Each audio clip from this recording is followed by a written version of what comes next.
வணக்கம். இது உங்கள் பொலிட்டிக்கல் பார்க்க நான் உங்கள் நண்பன். இன்றைய தினத்துல விஜய் அண்ணனுக்குன்னு ஒரு வாக்கு சதவீதம் தமிழகத்துல இருக்கு, அது பெரும்பான்மையா இருக்கு அப்படின்னு சொல்லிதான் நம்ம இந்த வீடியோக்குள்ள பார்க்க போறோம். அது எத்தனை சதவீதம், யாருக்கு எப்படி வந்திருக்குன்னு சொல்லிட்டு ஒரு டெமோவான வீடியோ தான் இது. இது நம்மளுடைய நண்பர்கள் எல்லா மாவட்டத்திலும் இருக்காங்க, அவங்க கிட்ட எல்லாத்துக்கிட்டையும் கேதர் பண்ணி தான் இந்த வீடியோவை நான் வெளியிடுறேன். ஓகே, அவங்க சதவீதம் எவ்வளோன்னு சொல்லிட்டு ஒரு சின்ன ஒரு டெமோவா நம்ம பார்த்துருவோம். இது ஒரு உத்தேச பட்டியல் தான் அப்படிங்கிறத விளக்கமா சொல்லிட்டு நம்ம வீடியோவை ஃபாலோ பண்றவங்க எல்லாரும், பார்க்குறவங்க எல்லாரும் சப்ஸ்கிரைப் பண்ணி வச்சுக்கோங்க. அதுக்கு முன்னாடி இங்க தெரியுற QR கோடை பயன்படுத்தி நம்ம சேனலுக்கு நிதி உதவி செய்வீங்க அப்படிங்கிற நம்பிக்கையில இந்த வீடியோவை நம்ம தொடர்வோம்.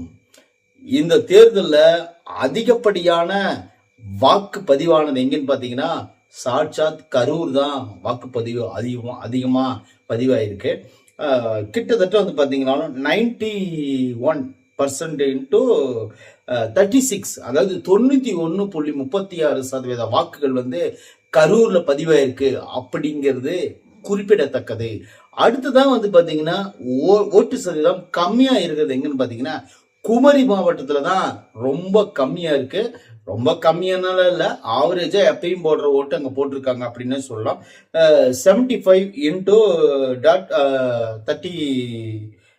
80% பதிவாயிருக்கு. 75.80% குமரி மாவட்டத்துல பதிவாயிருக்கு அப்படிங்கிறது ஒரு குறிப்பிடத்தக்கது. சரி, வாங்க இந்த வீடியோக்குள்ள போவோம். மொத்த வாக்காளர் எண்ணிக்கை எவ்வளவுன்னு பாத்தீங்கன்னா கிட்டத்தட்ட 5.73 கோடி பேர் 5,73,00,000 பேர் வாக்காளர்கள் 18 வயசுக்கு மேல இருக்கும். வாக்கு நான் போடக்கூடிய எனக்கு ஒரு தகுதி இருக்கு அப்படின்னு சொல்றவங்க 5,73,00,000 பேர் மொத்த வாக்காளர்களுடைய எண்ணிக்கை. இதுல கிட்டத்தட்ட பாத்தீங்கன்னாலும் 4,87,00,000 பேர் வாக்களிச்சிருக்காங்க, மீதி பேர் வாக்களிக்கல. சரி, ஓகே. 4,87,00,000 பேர்ல இதுல பெண்கள் தான் அதிகம். கிட்டத்தட்ட 3 கோடி பேர் பெண்கள் இருக்காங்க, 2.25 கோடி பேர் ஆண்கள் இருக்காங்க. அந்த 1/4 கோடி எங்கன்னு கேட்காதீங்க, அந்த 1/4 கோடி ஆண்கள் இருந்திருப்பாங்க. அவங்களெல்லாம் இந்த டாஸ்மார்க்னு ஒண்ணு ஆரம்பிச்சல குடிக்க வச்சு பாதி கொன்னுட்டாங்க. அவங்களும் போய் சேர்ந்துட்டாங்க. பாவம், அந்த கணவனை இழந்த பெண்கள் இங்க நிறைய பேர் இருக்கிறாங்க. ஏன்னு கேட்டீங்கன்னா அவங்களாம் அப்படிதான் போயிருக்கணும், வேற வழி இல்லை. ஏன்னு கேட்டீங்கன்னா இங்கதான் போதை கலாச்சாரம் தலைவரிச்சு ஆடுதுன்னு சொல்லிட்டு அங்கங்க நீங்க நியூஸ்களை பாக்குறீங்கல்ல, அவங்க எல்லாம் என்ன பண்றது? அப்புறம் இந்த ஆண்கள் எல்லாம் இப்படி இறந்ததுக்கு இப்படிதான் காரணம்னு சொல்லிட்டு நிறைய பேர் போடுறாங்க. நம்மளும் அந்த விஷயத்த சொல்லிடுவோம். ஏன்னு கேட்டீங்கன்னா பெண்கள் ஓட்டு சதவீதம் அதிகமா இருக்குன்னு பாத்தீங்கன்னா அதுக்கு காரணம் இதுதான் அப்படின்னு சொல்லப்படுது. அப்படிங்கிறதுக்காக தான் இந்த வீடியோ நான் மேலோட்டமா சொல்றேன். சரி, ஓகே. 4.87 கோடி பேர்ல கிட்டத்தட்ட 2.50 லட்சம் பேர் பெண்கள் ஆர்வமா வாக்களிச்சிருக்காங்க அப்படின்னு நம்ம பார்க்கப்படுது. மீதி இருக்கக்கூடிய 2.37% பேர் ஆண்கள் நல்ல ஆர்வமா வாக்களிச்சிருக்காங்க அப்படின்னு சொல்லி தெரியுது. வரலாறு காணாத மிக மிக அதிகமான வாக்குப்பதிவு இந்த வாக்குப்பதிவு தான், இந்த 2026 வாக்குப்பதிவு தான். 85.15 பேர் நினைக்கிறேன் அந்த அளவுக்கு வாக்களிச்சிருக்காங்க. கிட்டத்தட்ட 85% வாக்களிச்சிருக்காங்க. SIR ஃபார்ம்ல 97 லட்சம் பேர் கிட்டத்தட்ட எடுத்துட்டாங்க. அது போக இப்ப நியூ ஓட்டர்ஸா சேர்ந்திருக்கிறவங்களும் சேர்த்து மொத்தம் பாத்தீங்கன்னா 85% வாக்களிச்சிருக்காங்க அப்படிங்கிற நியூஸ் நம்மளுக்கு வெளியாயிருக்கு. சரி, ஓகே. இந்த 87%ல விஜய் அவர்கள் கம்மியான வாக்குப்பதிவு தான். அதாவது பாத்தீங்கன்னா 87% அப்படிங்கிறது ஒரு பெரிய ஒரு தொகை அப்படின்னு கூட சொல்லலாம். கிட்டத்தட்ட 2011ல 77% தான் இதுவரையிலும் அம்மாவோட ஆட்சி. அது 77% வாக்களிச்சாங்க. திமுக மேல இருக்கிற வெறுப்புல அம்மாவை ஜெயிக்க வச்ச ஆட்சி அது. 2011ல 77% வாக்குகள் அவங்க வாக்களிச்சு அவ்வளவு பெரிய ஒரு தாக்கத்தை ஏற்படுத்தினாங்க. அதுதான் இந்நாள் வரைக்கும் பெருமையா பேசப்பட்டுக்கிட்டு இருந்துச்சு. ரெக்கார்டு பிரேக் அடிச்சிருக்கு இந்த 2026. சரி, ஓகே. இதுல தாவேகாவுக்கு எத்தனை சதவீதம் வரும் அப்படின்னு பாக்குறதுக்கு முன்னாடி கிட்டத்தட்ட நாம் தமிழர் அப்படிங்கிற ஒரு கட்சி இருக்கு. அது 4வதா போட்டியிட்ட கட்சி. 4வதா இல்ல, 4 இடங்கள் இருக்கு. அதுல வந்து நாம் தமிழரை முதல் இடத்தை பார்த்துருவோம் அப்படின்னு சொல்லிட்டு தான் பார்க்க போறோம். சரி, ஓகே. நாம் தமிழருக்கு எத்தனை சதவீத ஓட்டு இருக்குன்னு பாத்தீங்கன்னா, கிட்டத்தட்ட அவங்க போடனாட்டி 8% ஓட்டுகள் வந்து அவங்க வாங்கியிருந்தாங்க. 8% ஓட்டு அப்படிங்கும்போது அது எவ்வளவு வருதுன்னு பாத்தீங்கன்னா, அதாவது வந்து பாத்தீங்கன்னா 36 லட்சம் ஓட்டுகள் வந்து நாம் தமிழர் போன வாட்டி வாங்கி ஒரு பெரிய ஒரு அங்கீகாரம் பெற்ற கட்சியா வந்து வளர்ந்தாங்க. அவங்களுக்கு வந்து சின்னம் அப்படின்னு சொல்லிட்டு ஒரு சின்னத்தை அவங்களுக்கு ஒதுக்கி விட்டுட்டாங்க.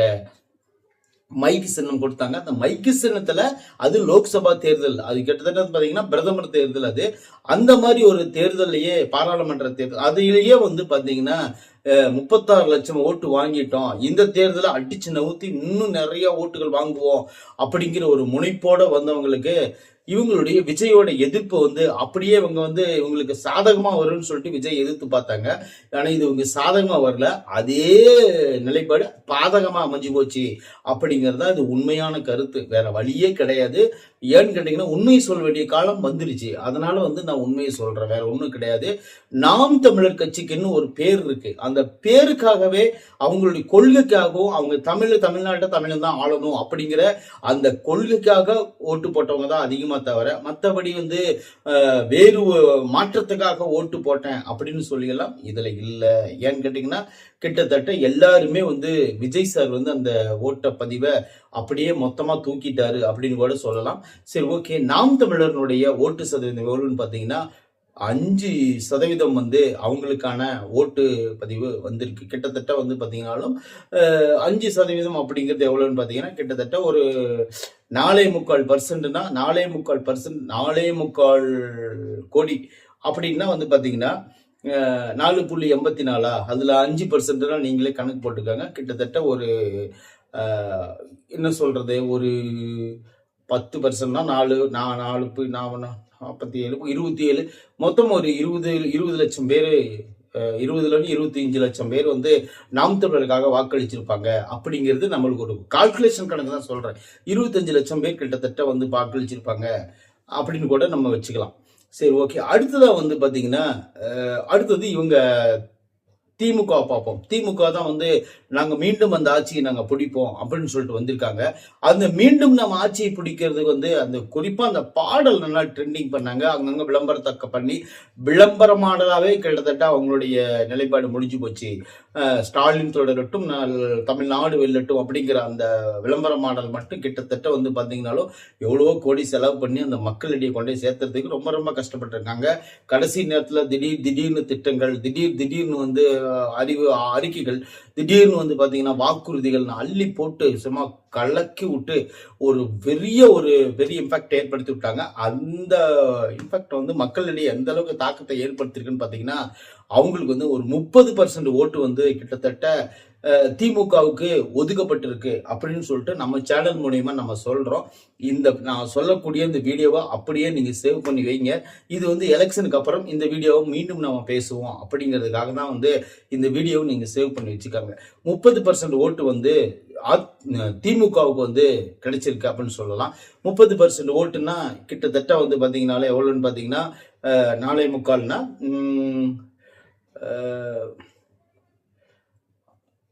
கிட்டத்தட்ட வந்து பாத்தீங்கன்னா 1 கோடி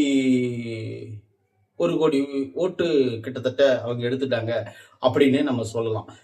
1 கோடி ஓட்டு திமுகவுக்கு அமைஞ்சிருச்சு அப்படின்னு கூட நம்ம சொல்லலாம். அடுத்ததா வந்து பாத்தீங்கன்னா யாரை பத்தி பார்க்க போறோம்னு பாத்தீங்கன்னா அதிமுகனுடைய ஓட்டு சதவீதத்தை பார்க்கலாம். ஏன்னா 1 கோடிங்கிறது ஒரு அப்ராக்சிமேட் தான் நான் சொல்றேன். நாங்க கணக்கு போட்டு கால்குலேஷன் பண்ணிலாம் நான் சொல்லல. ஒரு குத்துமதிப்பா தான் நான் சொல்லிட்டு இருக்கேன். இது வந்து ஒரு டெமோ வீடியோ அப்படின்னு சொல்லி தான் நான் சொல்லிட்டு இருக்கேன். அடுத்து வந்து பாத்தீங்கன்னா அதிமுகவுக்கும் அதே நிலைப்பாடு தான். அவங்க வந்து அவங்களும் மாற்றத்தை கொண்டு வரணும், எப்படியாவது உள்ள வந்துடணும்னு சொல்லிட்டு ஒரு பெரிய டீமோட உள்ள வராங்க. அது வந்து பாத்தீங்கன்னா பிஜேபிங்கிற ஒரு பெரிய தலையிட்டு இருந்து கீழே இறங்கி வர்றதுனால தமிழ்நாட்டுக்குள்ள இங்க இருக்கிற கூட்டணி கட்சிகள் பாமக அண்டு வந்து பாத்தீங்கன்னா நிறைய கட்சிகள் வந்து இவங்களும் வச்சிருக்காங்க. அவங்க 24 கட்சி வச்சிருக்காங்க. இவங்க வந்து கிட்டத்தட்ட வந்து பாத்தீங்கன்னா ஒரு 10 கட்சி 8 கட்சி அந்த மாதிரி இருக்கும். அந்த மாதிரி வச்சிருக்காங்க. இவங்களும் அந்த மாதிரி நாங்க வந்து இது பண்ணுவோம், அது பண்ணுவோம், 10,000 ரூபா, 2,000 ரூபா, அப்புறம் சிலிண்டரு, அப்புறம் வந்து பாத்தீங்கன்னா பிரிட்ஜு, நிறைய இவங்களும் அறிவிச்சிருக்காங்க மக்கள் மனசுல இடம் பிடிக்கிறதுக்காக. இவங்களும் சாதாரணமாலாம் இல்லைங்க, இவங்களும் நிறைய வந்து அறிக்கைகள் விட்டுருக்காங்க. ஏன்னு கேட்டிங்கன்னா இவங்களுடைய நிலைப்பாடும் அதே தான், வேற வழியே கிடையாது. ரெண்டும் ஈவனா இருக்குன்னு கூட நம்ம வச்சுக்கலாம். இவங்களும் 30% ஓட்டு வாங்குவாங்க அப்படின்னு சொல்லிட்டு நான் கட் அண்ட் ரைட்டா சொல்றேன். இப்போ வந்து பாத்தீங்கன்னா இவங்களுடைய பாஸ் இருக்கார்ல, பிஜேபியோட பாஸ், அந்த பாஸ் வந்து கிட்டத்தட்ட வந்து பாத்தீங்கன்னாலும் இந்த தேர்தலில் கண்டிப்பா நம்ம ஜெயிச்சே ஆகணும் அப்படிங்கிறதுக்காக நிறைய ஸ்கீம்கள் வந்து நம்ம சொல்லலாம் அப்படின்னு சொல்லிட்டு அவங்களும் வந்து நிறைய ஸ்கீம்களை வந்து வெளியிட்டு அதிகமான படியான அதிமுகனுடைய அலை ஏற்படுத்தணும் அப்படிங்கிறதுக்காக நிறைய வேலைத்தனம் செஞ்சிருக்காங்க அப்படின்னு கூட நம்ம சொல்லலாம். சரி, ஓகே, இவங்களை எல்லாத்தையும் பார்த்து முடிச்சாச்சு. நிமிஷமும் 10:31 ஆகி போச்சு. இதுக்கு மேல நம்ம தாவேக்காவை பத்தி பேசிடுவோம். ஏன்னு கேட்டீங்கன்னா விஜய் அவர்களுடைய அலை அப்படிங்கிறது வந்து நேற்று வரைக்கும் வந்து வேற மாதிரி இருந்துச்சு, ஆனா இன்னைக்கு வந்து வேற மாதிரி இருக்கு. ஏன்னு கேட்டீங்கன்னா விஜயினுடைய வருகை வந்து திடீர் வருகை. அவர் வந்து யாருமே எதிர்பார்க்கல. 2024 வரலும் அவர் வந்து ஸ்டேஜில் ஏறி மேடையில பேசுற அளவுக்கு மட்டும் கூட விஜயினுடைய அலை அடிக்கவே கிடையாது. அவர் இன்னைக்கு ஸ்டேஜில் ஏறி மேடையில வந்து திமுக அரசியல் எதிரி, பிஜேபி கொள்கை எதிரின்னு சொன்னாரோ அன்னிலிருந்து விஜயினுடைய வாழ்க்கை வந்து மாறி போச்சு. அப்படியே டோட்டலா வந்து ஜாலியான வாழ்க்கை அப்படியே கஷ்டமான வாழ்க்கையா மாறி போச்சு. கிட்டத்தட்ட வந்து பாத்தீங்கன்னா நெருக்கடி, எல்லா இடத்துலயும் நெருக்கடி, எல்லா இடத்துலயும் எத்தனை துன்பங்கள், எத்தனை போராட்டம், எத்தனை வழிகளை கொடுத்து மக்களிடையே விஜய்னா பாவம் அப்படிங்கிற ஒரு இன்ஃபேக்ட் வந்த உடனே விஜய் சாரை கண்டுக்காம இவங்க பாட்டை இவங்க அரசியல் பண்ணியிருந்தாங்கன்னா இன்னைக்கு விஜய் சாரனுடைய ஓட்டு சதவீதம் கிட்டத்தட்ட 0வா முடிஞ்சிருக்கும். ஒரு 10%, ஒரு 5% அந்த மாதிரி முடிஞ்சிருக்கும். இவங்க கொடுத்த அழுத்தம் தான் விஜய் சாரை வந்து அடுத்த லெவலுக்கு எடுத்துட்டு போயிடுச்சு அப்படிங்கிறது வந்து உண்மை. இந்த வேர்டு மட்டும் நீங்க பயன்படுத்தி வச்சுக்கோங்க. இந்த வேர்டு இப்ப நான் சொல்றேன் பாத்தீங்களா, அதாவது பாத்தீங்கன்னா இந்த இடத்துல இருந்து நீங்க கட் பண்ணி நான் ஒரு நிமிஷம் அதை பேசுறேன் பாருங்க. இந்த விஷயத்தை மட்டும் நீங்க கட் பண்ணி வச்சுக்கோங்களேன். நான் சொல்லட்டுமா, அதாவது விஜய் அவர்கள் அரசியலுக்கு வந்த உடனே அவரை கண்டுக்காம, அவருக்கு போற கூட்டம் போயிட்டு போகுது, என்னமோ பண்ணிட்டு போறாருன்னு சொல்லிட்டு கண்டுக்காம விட்டுருந்தாங்கன்னா இன்னைக்கு வந்து விஜய் அப்படிங்கிறது வந்து வெறும் 5% ஓட்டு தான் விஜயினுடைய வாழ்க்கையில வாங்கியிருப்பாரு.